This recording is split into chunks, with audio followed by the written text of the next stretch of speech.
Close your eyes for a moment and imagine nothingness. No earth, no stars, no sound. Only the yawning gap, Ginnungagap. It is hard, isn't it, to think of a time before anything existed? Our minds want to fill in the silence, to paint pictures where none should be. But try, just for a moment, to rest in that emptiness. A vast space without measure, without shape, without direction. Not dark, not light, not even gray. Simply nothing. And yet, in the Norse imagination, this nothing was not empty in the way you and I think of emptiness. It was potential. It was a gap waiting to be filled, like a hollow lung before its first breath, like a womb before its child. The old stories call it Ginnungagap, the yawning void, stretching without end. When people told this tale in the firelight of northern nights, they knew something about emptiness. They lived close to hunger, close to long winters where the sky turned black and silence pressed in. To speak of Ginnungagap was to speak of the deep, almost unbearable stillness they sometimes felt around them. But even emptiness has edges. To the north of the gap lay Niflheim, a realm of bitter cold and shadowy mists. Can you picture it? A place where icy rivers twist and turn, their waters heavy with frost, slowing, freezing, splitting into jagged shards of glacier. The breath of that world was sharp, like knives across the skin, like winter winds that never yield. From Niflheim rose poisonous vapors, a fog that clung to everything, heavy and damp. There was no warmth, no flame, no softness, only the taste of ice, the sting of cold. To the south of Ginnungagap was another land, the opposite in every way, Muspelheim. Here there was no stillness, no frost. Instead, a raging fire burned with a heat so fierce it seemed alive. Flames leapt and danced, spitting sparks into the void. Rivers of molten light spilled and twisted, unbound by earth, for there was no earth yet to contain them. The heat of Muspelheim was not gentle. It was wild, devouring, brilliant, and dangerous. Those who told the story saw in it the fires they kindled to survive the cold, fires that warmed, yes, but could also consume if left unchecked. Between these two extremes lay the gap, and in that gap, the first stirrings of creation began. For when frost met fire, change was inevitable. Imagine a single drop of melting ice falling into a spark, the hiss of steam, the sudden mist, the shiver of something new forming, neither wholly frozen nor wholly aflame. The meeting of Niflheim and Muspelheim brought movement into stillness. It brought possibility into void. Think of it. Ice crystals cracking as warmth touches them, drops of water falling into the void, hissing when they meet sparks that drifted across the dark. Every droplet seemed to breathe, as though alive. From these simple meetings, ice and fire, warmth and chill, the Norse imagined life could begin. Not polished, not orderly, but raw and strange. When you hear this story, perhaps you sense the wisdom beneath it. The people who shaped these myths knew the power of extremes. They lived with the long winter's frost and the rare but fierce heat of fire. They saw survival as a balance between the two. Too much cold and you perish, too much fire and you burn. In their creation, the world itself was born of opposites colliding. Now, linger for a moment longer in that emptiness with me. Picture the gap stretching endlessly. To your left, the frost creeping outward, slow and relentless. To your right, the flames licking forward, wild and impatient. And you, standing in the middle in the breathless silence where the two nearly meet. There is a tension there, isn't there? Like waiting for a storm to break. Like holding your breath before diving underwater. Something is about to happen, and perhaps you ask yourself, was the void lonely before life began? Did the silence ache the way we sometimes feel a quiet ache in our hearts? Or was it peaceful, a resting pause before the long song of creation began? These questions linger like frost on the air. The storytellers of the North did not describe Ginnungagap as barren. They saw it instead as charged with potential, like soil waiting for a seed, like a womb waiting for a child. Out of silence would come sound, out of nothingness would come being. And from the clash of ice and fire, the first stirrings of that being were already gathering. Close your eyes again. if you wish, and imagine the breath of cold drifting across your face, the sting of it in your lungs. Imagine sparks of fire flying near, warming your skin, flashing against your eyelids. Imagine the hiss as they touch each other, droplets of water falling, steam curling upward, vanishing into mist. Creation is never quiet for long. What do you imagine when you picture nothingness? Share your vision in the comments. Your emptiness might look very different from mine. And so, from silence, the heartbeat of the cosmos began to stir. From silence, a heartbeat began, and with it, the first stirring of life. Out of the mist where frost kissed fire, a shape began to form. It was not quick nor sudden. Creation in the Norse imagination was slow, heavy, almost dreamlike. First came drops of water, then trickles, then the swelling of something vast. And in that swelling, in that mingling of steam and shadow, the first living being emerged, Ymir. He was colossal, larger than mountains, larger than the sky that did not yet exist. Imagine a body rising from the formless mist, dripping with melting frost, steaming from the nearness of fire.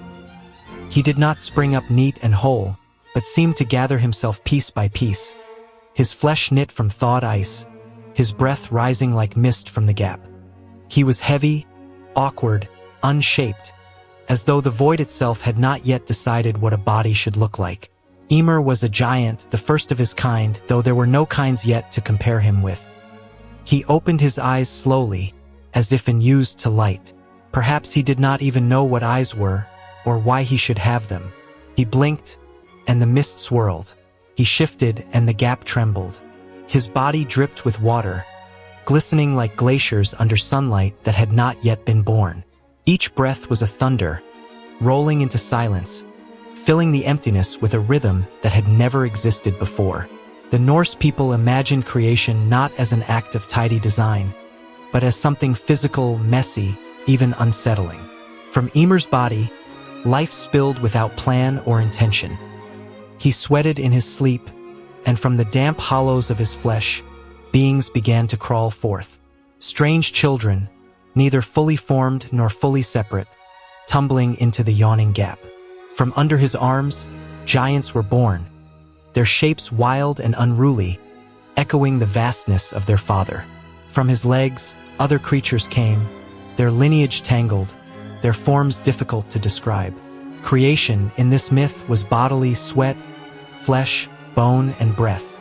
To us, it might seem strange, even grotesque. Why imagine life spilling from sweat? Why not picture a word spoken or a thought willed into being, as in other traditions? But for the Norse, life was earthy and immediate. They knew their bodies in raw ways: blood from wounds, sweat from labor, milk from mothers, breath in cold air. For them, creation was not a clean abstraction. It was as real and messy as the world they lived in. And so Ymir slept and sweated, and from him came a race of giants, Jotun, beings of chaos, massive and restless.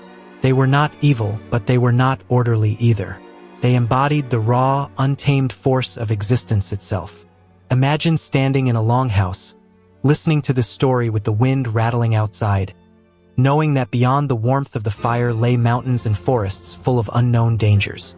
To those listeners, the giants were a reflection of the world around them, immense, mysterious, unpredictable. But Ymir himself was more than just a father of giants. He was the beginning of the tension that would shape all creation. His very body was a paradox. Born from fire and ice, he contained both within him. When he moved, steam rose and frost hardened. When he breathed, it was as if the gap itself sighed in relief that something now lived within it. I sometimes wonder, when I read this part of the myth, if Ymir was lonely. Imagine being the first and only living thing, huge and strange, with no one yet to speak to, no one to answer your movements. Did he feel joy at the children who poured from his sweat? Or did he even notice them? Did he dream as he slept, perhaps dreaming the world into being without realizing it? These are questions the stories do not answer, but they linger in the silence, like the echo of his breath. The giants born of Ymir were not his only companions. In time, another figure would arrive, Audhumla, the great cow whose milk would feed him and whose tongue would shape the future. But for now, in these first moments, Ymir's presence filled the gap. His size, his breath, his strange fecundity. All of it made the nothingness less empty. The gap was no longer silent.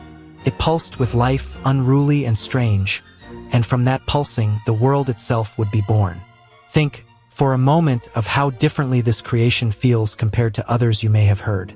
There is no divine plan, no neat separation of sky from earth. There is instead a giant, sweating in his sleep, birthing beings from his body without intention. Creation as an accident, as overflow. Perhaps the Norse storytellers felt that reflected their own lives. Survival in the north was never neat, never predictable. Children came when they came. Food grew when it would. Storms rose without warning. Life felt less like a plan and more like a struggle. A messy gift wrestled from the elements. And yet, in Ymir's story, there is also wonder. Out of his strangeness came the foundation of everything. He is unsettling, yes, but he is also necessary. Without his vast body, there would be no raw material for the gods to shape. Without his sweat, no giants. Without his existence, no world at all. He was not neat, but he was essential. So imagine him again, lying in the mist, his body steaming, his breath slow and heavy, the children of his sweat stumbling out into the gap. Imagine the sound of dripping water as ice continues to melt around him, mingling with the hiss of fire sparks. Imagine the strange silence broken by low, rumbling breaths. This was the first life in the Norse cosmos.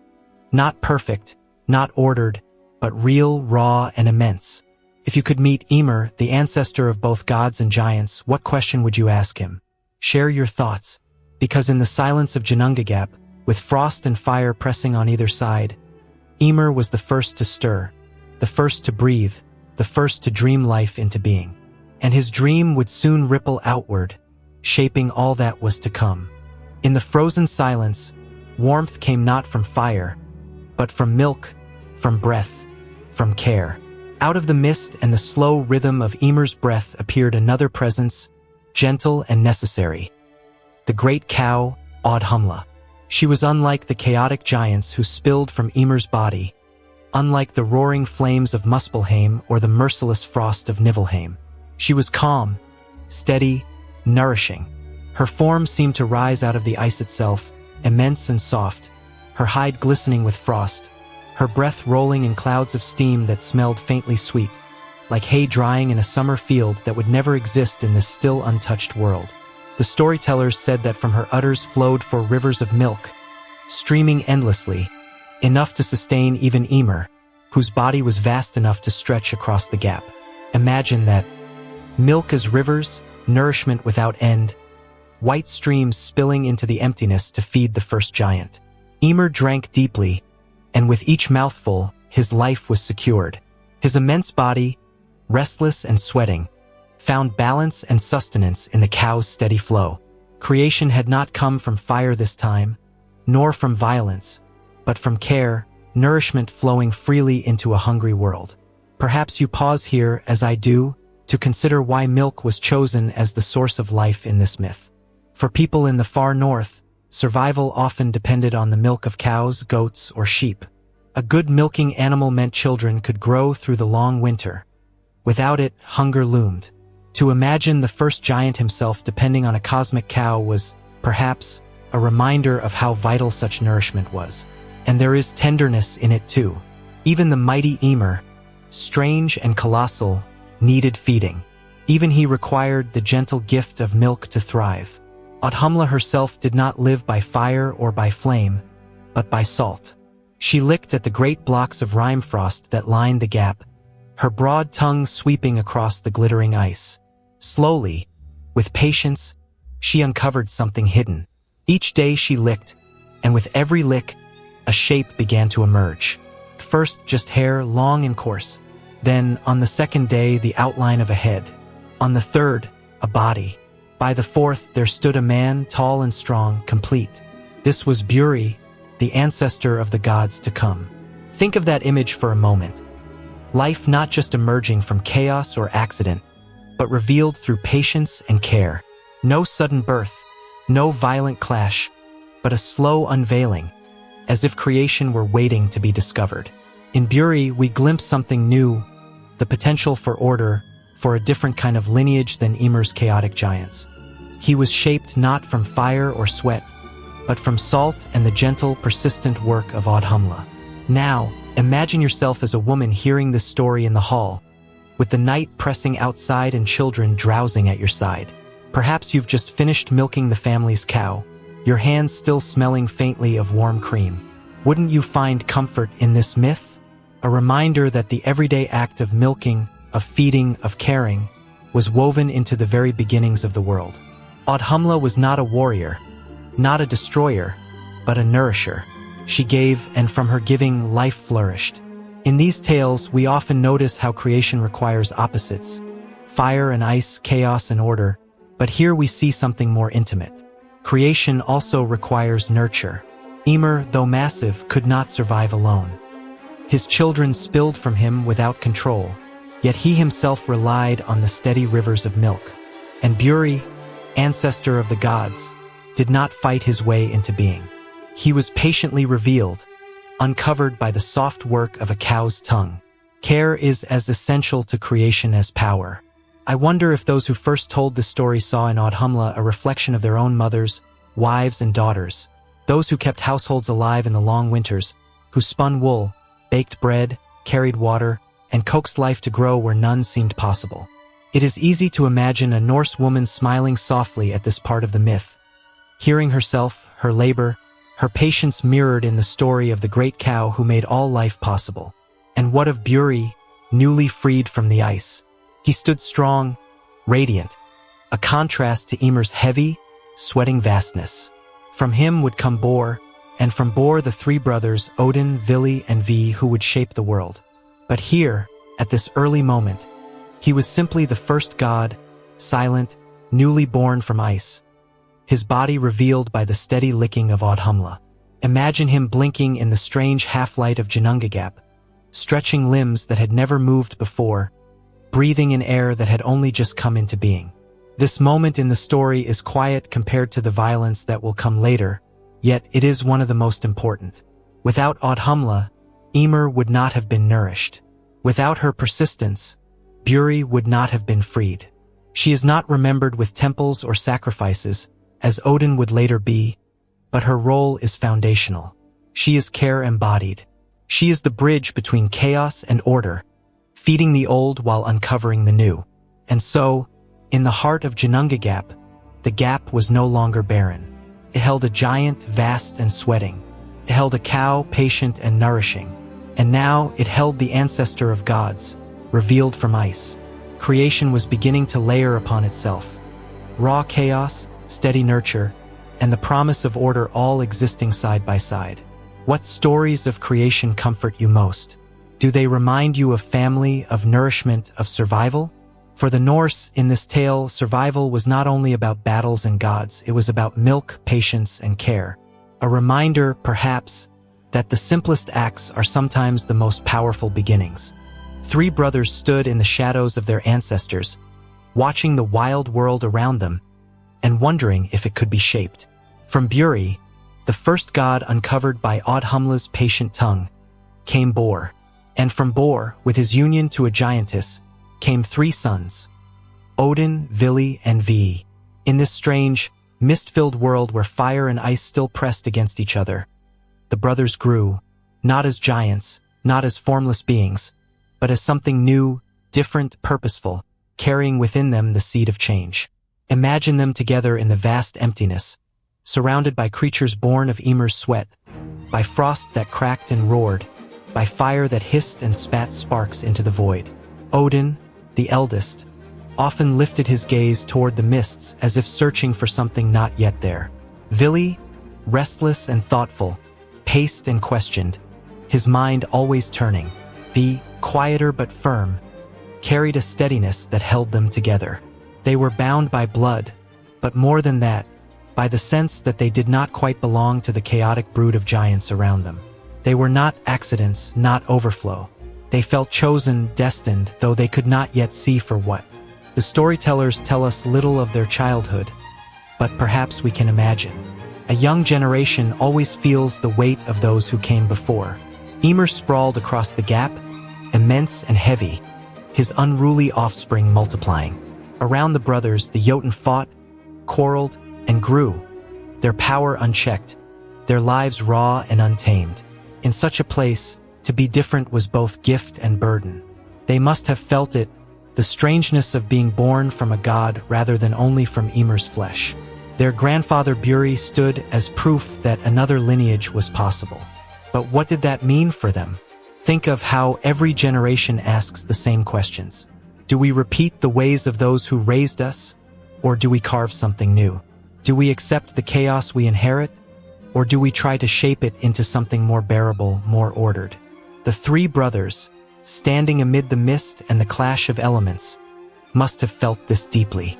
They could see the giants' wildness, their endless quarreling, and must have asked themselves, is this all there will ever be? Or could there be something different, something built rather than stumbled into? Odin especially seemed to carry this hunger. Later tales would call him seeker of wisdom, wanderer of paths, the god who traded an eye for knowledge. Even here, in the beginnings, you might imagine him restless, searching the gap for answers no one yet had. Perhaps he asked questions his brothers could not fully answer. What is this place for? Why do we exist? Can there be more than mist and sweat and frost and fire? Vili, whose very name suggests will or desire, must have echoed those questions in his own way. He carried drive, the push to act, to move forward, to test the edges of possibility. And Ve, whose name speaks of holiness, of sacredness, may have been the one to remind them that there was weight in their choices, that what they did might shape not only themselves but everything around them. Together, they were more than three sons of Bor. They were the first spark of purpose in a world that had until now stumbled forward without plan. The giants who watched them may not have understood. To the Jotun, life was sheer being, not shaped by destiny or order. Why change what simply was? But the brothers carried a restlessness the giants did not share. They began to see Ymir differently, not only as the great ancestor, not only as the vast being who breathed and sweated life into the gap, but as something blocking the path forward. He was both father and weight, creator and obstacle. His enormous body sprawled across Ginnungagap, filling it, leaving little room for anything new. To the brothers, his presence may have felt suffocating, even threatening. Here is the turning point every generation meets. The need to reckon with what came before. Some revere it, some resist it, most do both at once. The three brothers must have felt a pull between gratitude. After all, without Ymir, they would not be, and frustration. For in his shadow there seemed no space for their own becoming. This tension would soon lead them to an act that forever changed the world. But before we reach that moment, pause here with me and imagine the brothers not as gods fully formed, but as young beings standing together, speaking in low voices about what might be possible. The mist clings to their skin, their breath clouds in the cold air, and the endless drip of melting ice echoes around them. Fire sputters in the distance, the hiss and crackle punctuating their thoughts.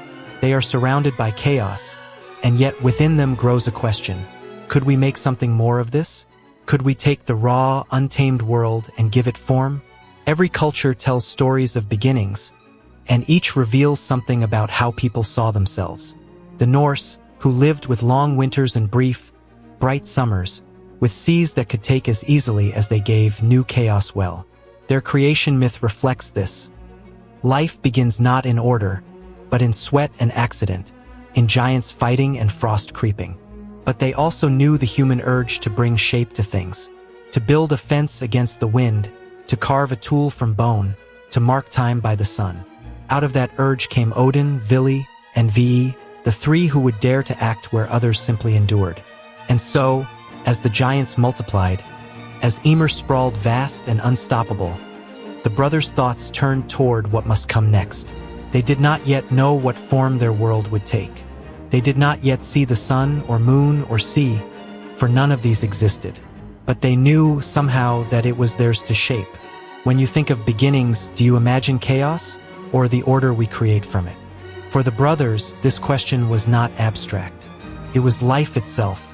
And soon, their answer would shake the void, carving the raw matter of Ymir into the foundations of everything that would follow. And so, from the death of the first came the birth of all that followed.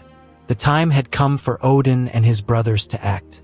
Around them, the vast and heavy shape of Ymir sprawled across Ginnungagap, immense and unstoppable, his presence filling the yawning void. From his sweat, more giants had already risen, wild and unruly, their voices booming in the mist. The gap was no longer empty. It was crowded, turbulent, restless. And yet, there was no form, no balance, no place for anything new. Imagine the three brothers standing together, watching the endless bulk of Ymir's body. Perhaps their voices were hushed, almost whispers against the roar of fire and the sigh of ice. Perhaps they felt a strange mix of reverence and dread. Ymir was, after all, the source of life, the ancestor of all giants, the being from whose body other creatures had spilled without design.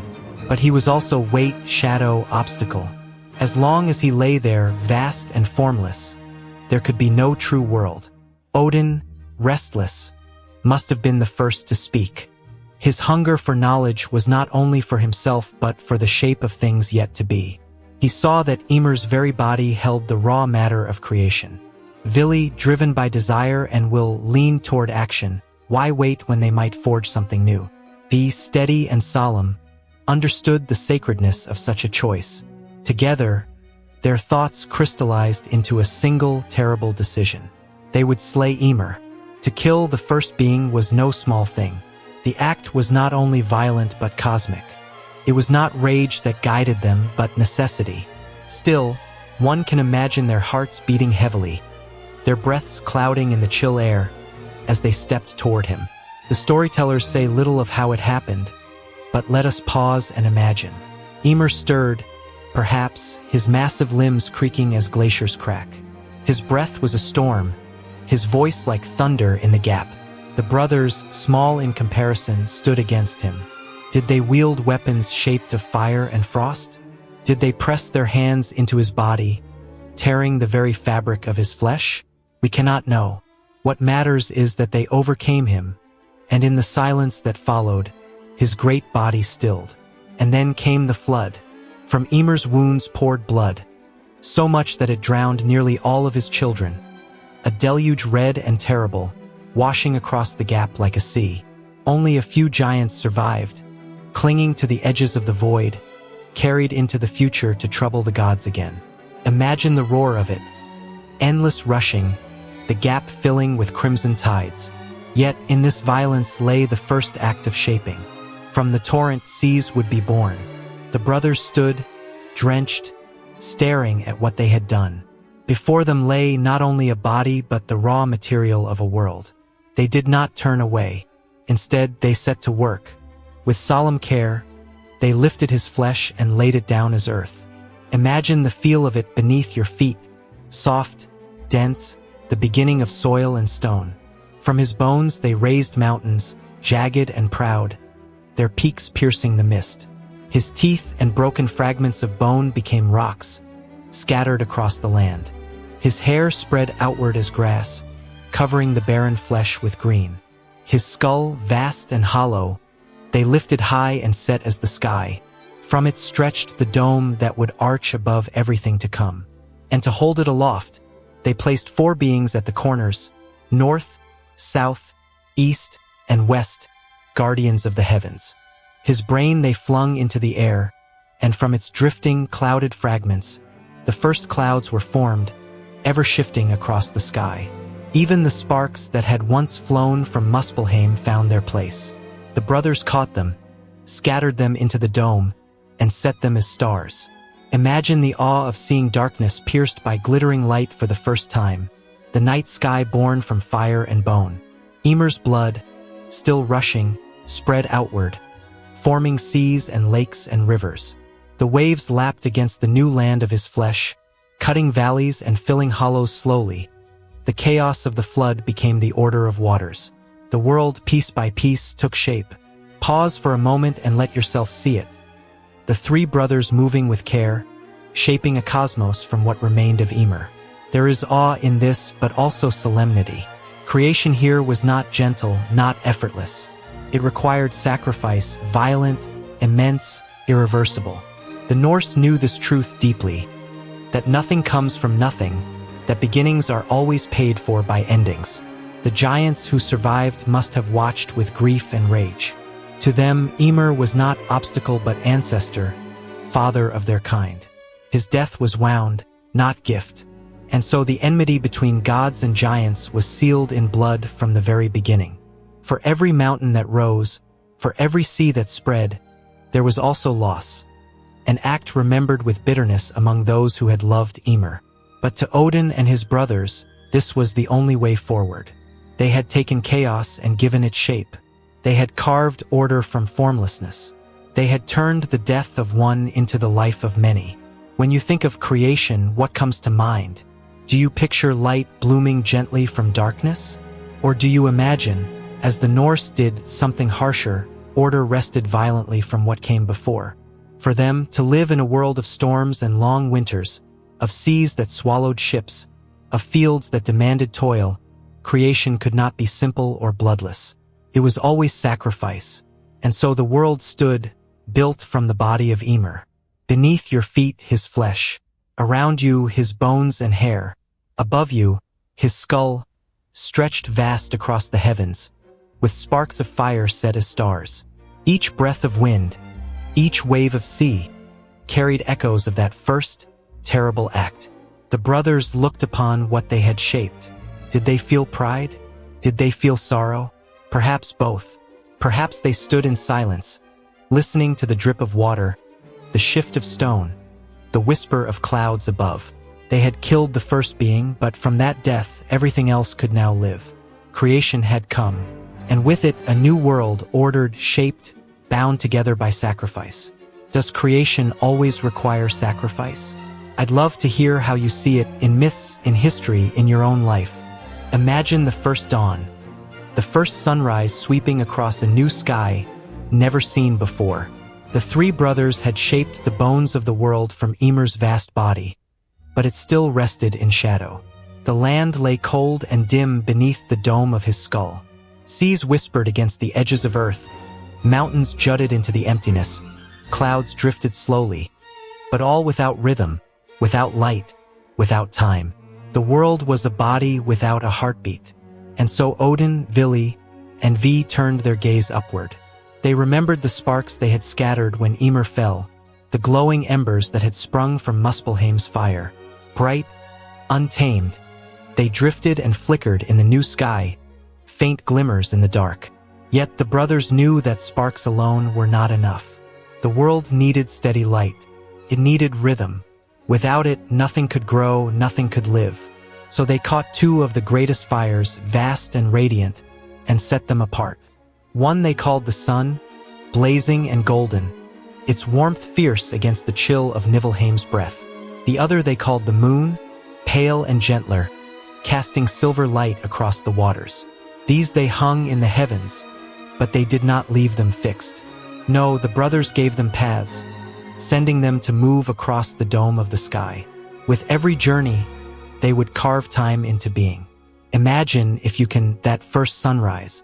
Darkness stretched across the land, heavy and endless, and then, suddenly, a line of light at the edge of the world. At first, a glow, tender and fragile, like a coal coaxed to flame. And then it spread, sweeping across mountains and seas, spilling gold over every jagged edge of rock, every ripple of water. Imagine the awe of watching shadows retreat, of seeing colors bloom where before there was only gray. The first dawn must have been breathtaking. After endless cold and dimness, the warmth of light touched the land. Perhaps Odin and his brothers paused then, simply to marvel. Perhaps they felt the air grow softer, saw the seas glimmer, watched the land take on a life it had never known. And as the sun moved onward, slipping beneath the edge of the horizon, another wonder came. The moon rose, pale and quiet, drawing silver across the waters. It was not as fierce, not as bright, but it brought stillness, reflection, a gentler kind of comfort. Beneath it, The sparks scattered into stars glittered more brightly, scattered jewels across the dome. And so night came into being, mysterious, tender, endless. Day and night, warmth and rest, light and shadow. For the first time, the world breathed in rhythm. The brothers gave the sun and moon more than motion. They gave them guardians, chariots to carry them, paths to follow so that they would never cease their journeys. Day after day, night after night, the cycle would continue. Order was being written into the bones of the cosmos. Steady, reliable, comforting. The Norse people who told and retold these stories knew well the gift of such cycles. Imagine yourself in the far north, where winter nights stretch long and deep, where the sun disappears for weeks and cold presses heavy on every bone. In such a world, the promise that the sun would return was not abstract. It was salvation. Each dawn meant warmth, survival, the possibility of crops growing again. Each night meant rest, time to heal, to sit by firelight and tell stories like this one. The myth, then, was not only about gods shaping heavens. It was about grounding human lives in the steady drum of time. No matter how fierce the giants might rage, no matter how uncertain life might be, the sun would rise, the moon would shine, and the stars would burn quietly above. Isn't there something deeply soothing about that thought? That beyond all chaos, beyond all violence and loss, there is rhythm. The same rhythm you feel now when you notice morning light creeping through a window, or when you step outside into a clear night and look upward.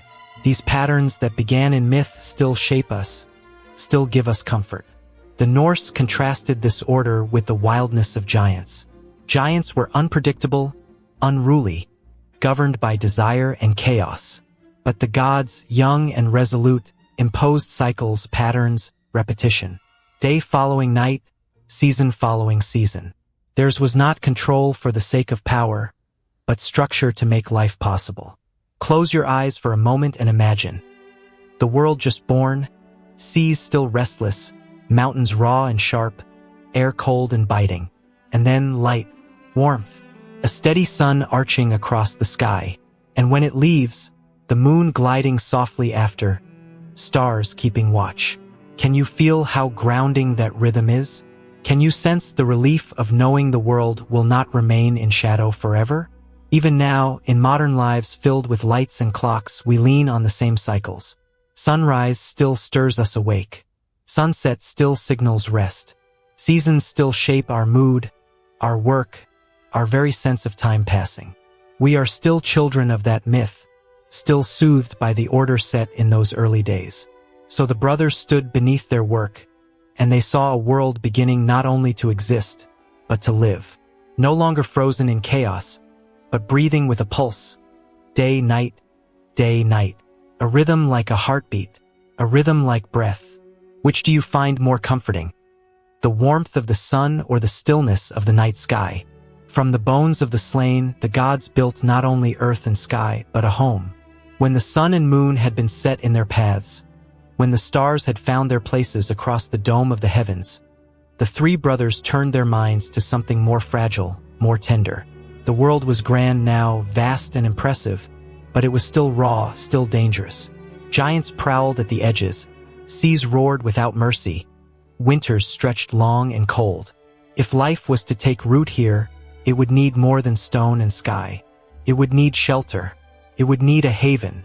And so the brothers shaped Midgard, the middle enclosure, the realm that would one day cradle humankind. They began with the land itself, raising it from Ymir's flesh, firm and solid. They carved the seas, letting water embrace the earth in flowing curves. But this time they did not simply create. They fortified.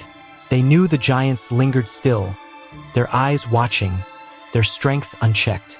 So the gods built a barrier, a wall so vast and high it would shield whatever fragile life grew inside.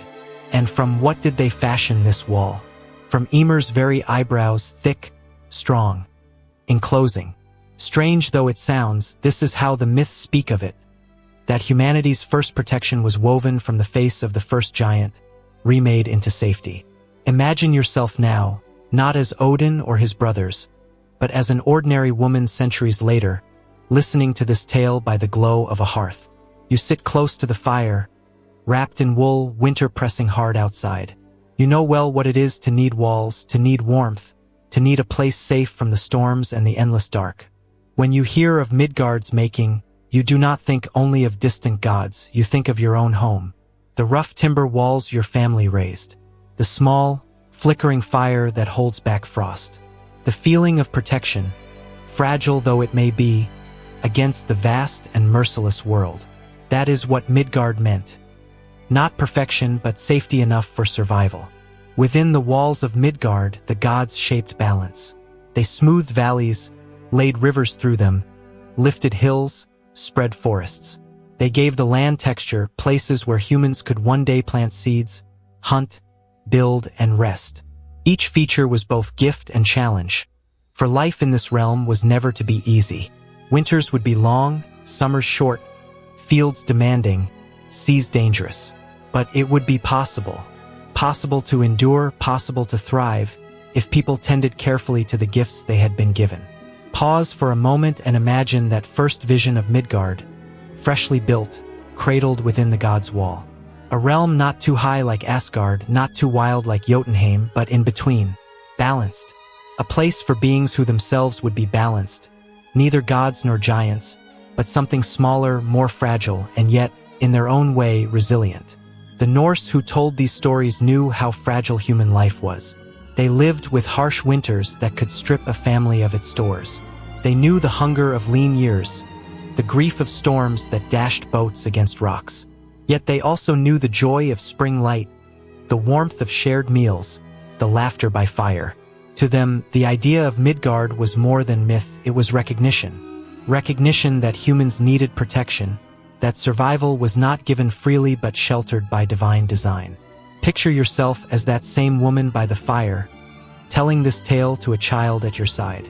As your voice softens, you describe the gods building walls to keep out giants. The child glances at the door, reassured by the wooden planks that hold out the snow. The myth and the home blur together. Both are Midgard, both are enclosures that make life possible. And isn't that what we all long for? A place where chaos is kept at bay, where we may grow crops, raise children, sing songs, even if storms howl beyond the wall. The shaping of Midgard also whispers of gratitude.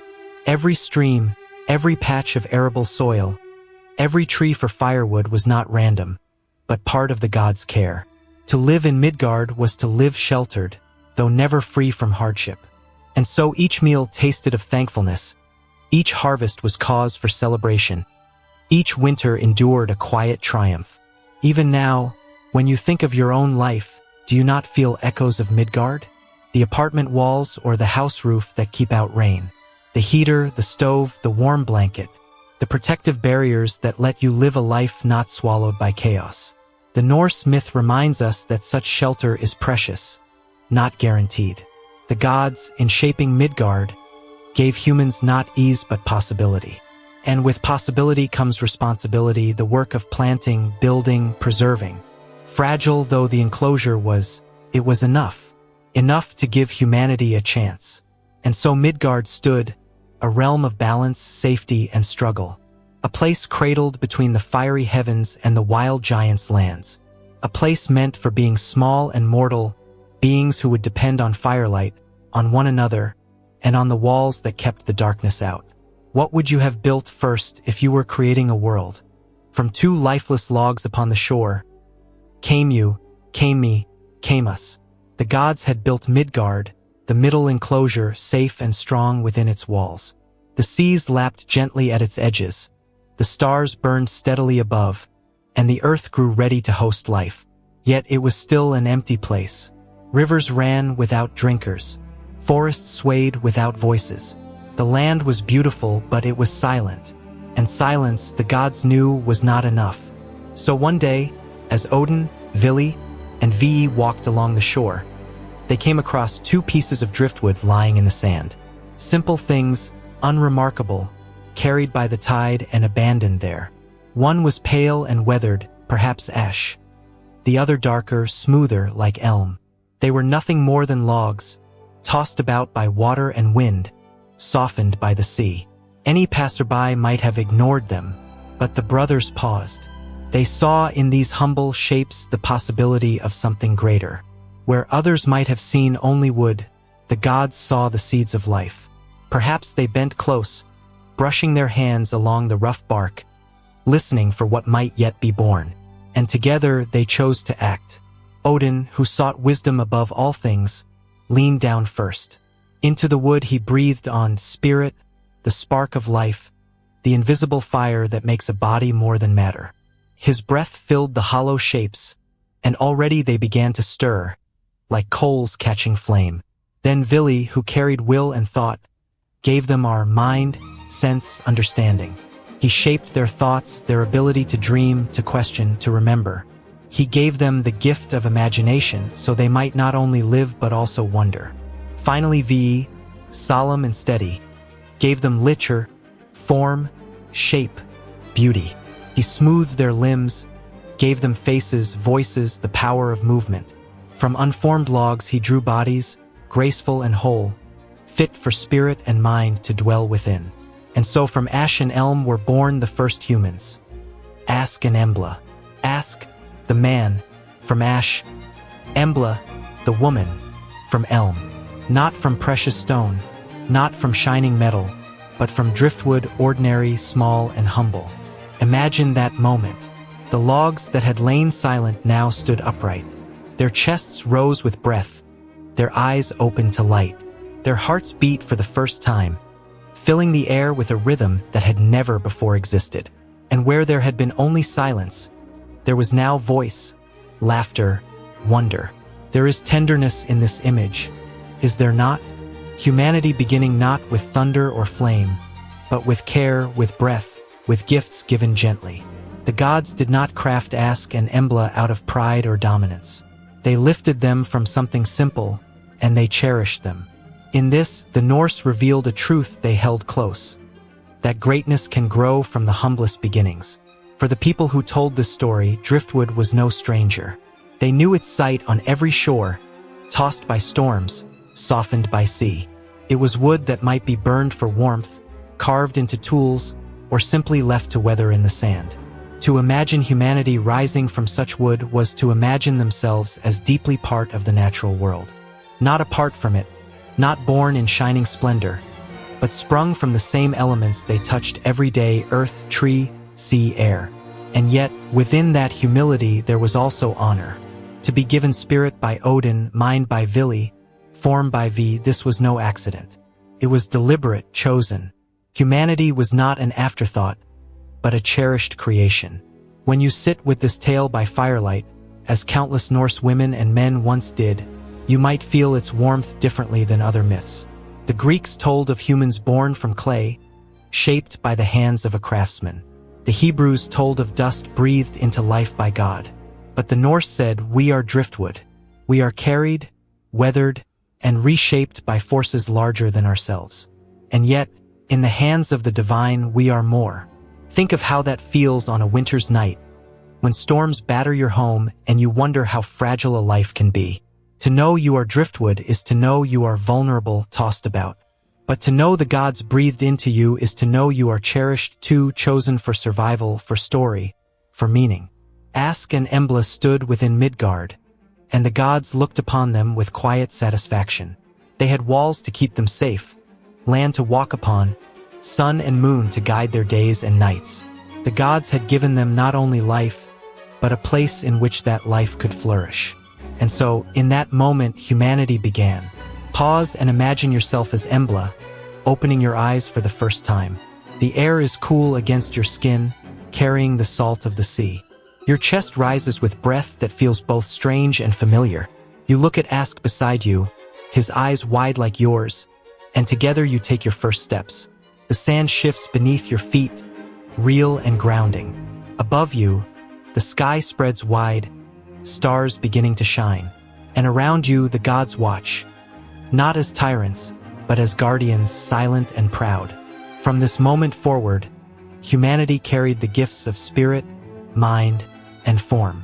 To live was to breathe, to think, to act, to love, to work, to dream, to struggle too, for life would never be easy in Midgard. But it would be real, it would be theirs. Stories of beginnings always reveal what a people value. The Norse valued endurance, resilience, the power to survive even when tossed about like driftwood on stormy seas. They valued the gifts of mind and spirit, but they never forgot the body, the form that bears us through winter's cold, that bends to reap grain, that warms beside another at night. And so, from wood, from breath, from care, humanity came to be. Fragile, humble, yet filled with divine gift. Ask an Embla, first among us, walked the shores of Midgard, and through them we walk still. Do you believe humanity begins in something humble or in something divine? And so, from emptiness came everything we know, and still we tell the tale. The Norse creation story does not end with Ask and Embla rising from driftwood, nor with Odin and his brothers shaping the stars. It lives on wherever stories are told, wherever people gather in the quiet of evening, seeking warmth, comfort, or wonder. Close your eyes and imagine the old days. The fire crackles low in a timber hall, sparks chasing each other into the smoke-dark rafters. Men and women gather after long work. Farmers whose hands are rough with soil, sailors whose skin is salted by the sea, children drowsy beneath heavy wool blankets. In that glow, words rise like embers. A voice begins. The tale of Ginnungagap, of ice and fire, of Ymir and Audhumla, of gods and driftwood. Each person listening finds something different. For the young, it is magic worlds born from emptiness, giants striding like mountains, stars scattered by divine hands. For the weary, it is reassurance, that even chaos can give way to order, that struggle is the soil of life. For the elders, it is memory, a reminder that their people endure because they have always known how to carve survival from stone and snow. The myth is vast, yet it is also close to the heart. When Norse women spun wool by the hearth, the threads slipping between their fingers, they may have thought of Audhumla, the cosmic cow whose milk nourished the first giant, whose patient licking revealed the ancestor of the gods. Life, they knew, is sustained by steady care, by hands that work without glory. When Norse men rowed longboats across icy seas, waves crashing cold over their shoulders, they may have thought of Ymir, whose body became the very seas they crossed. The waters were dangerous, yes, but they were also part of a great story, part of a world shaped from sacrifice. And when children lay curled in furs, their eyes heavy, they may have imagined the first humans, Ask and Embla, walking their first steps across sand, hearts pounding with the same rhythm that echoed in their own chests. From wood, from wind, from divine care, came a world where even a small child might find their place. The creation story was not a distant, abstract myth. It was a mirror. It reflected the struggle to plant seeds in rocky soil, to endure the long dark of winter, to watch the sky for signs of change. It carried truths that were less about gods and more about people, about resilience, about cycles, about the fragile beauty of survival. For those who told it, and for those who heard it, the story answered questions that were both cosmic and personal. Why does the world feel both harsh and beautiful? Why is life so difficult, and yet so meaningful? The answer lay in the myth itself, because the world was born of both chaos and care, of violence and gentleness, of destruction and creation. The gods themselves were not flawless heroes, but beings who made choices, difficult choices. They looked upon chaos, and rather than turn away, they reshaped it. They built order from sacrifice, not from nothing. In this, the Norse saw a truth. Life is not given freely.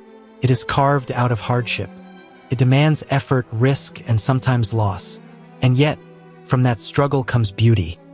The sky above, the earth beneath, the warmth of a hearth, the laughter of a child. This myth is as much about survival as it is about beginnings. It told the Norse people that they were not insignificant, even in the vastness of the cosmos. To be human was to carry gifts, breath, thought, and form, and to live within a world carefully built to hold them. Think of how this must have sounded on a winter's night, when storms howled outside and snow pressed against the walls. To know that the gods themselves had shaped Midgard as a protective home, to believe that one's life, though humble, had been chosen, cherished, that knowledge was warmth enough to last through the long cold. And so, the myth endured, passed from lips to ears, from one generation to the next. A father might whisper it to his son before sleep. A mother might weave it into song as she hushed her daughter's cries. A wandering skald might stand before a hall and speak it aloud, his voice carrying like wind through rafters. Each telling different, each telling alive. Even now, though centuries have passed, the story still whispers to us. We may not row longboats or spin wool by firelight, but we too ask, where do we come from? Why does life feel fragile, yet full of meaning? The Norse answered with driftwood and breath, with giants and gods, with sacrifice and resilience. We answer in our own ways, but the longing is the same. Perhaps that is why myths endure. They are not answers carved in stone, but questions spoken in firelight. They remind us that we are not the first to wonder, not the first to struggle, not the first to hope. They are bridges across time, joining us with those who once lived and dreamed before us.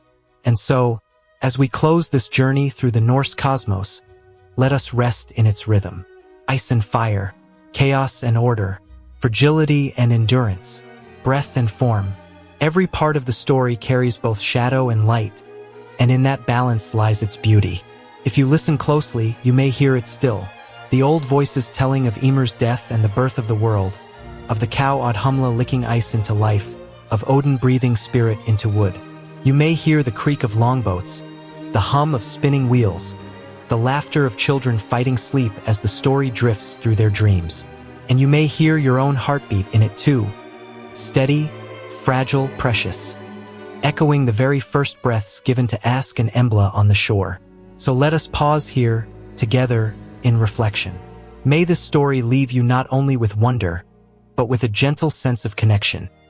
To the past, to the world, to the fragile, enduring beauty of life itself. And as we close, I offer you this blessing. May you find warmth in the long winter, strength in the storms, and rest in the rhythm of the cosmos. Because from emptiness came everything we know, and still we tell the tale. If this story helped you drift into reflection, or perhaps into rest, let me know in the comments. And if you'd like to join me for more gentle journeys through myth, I invite you to subscribe. Together, we'll keep the old stories alive, soft and steady, like firelight in the dark.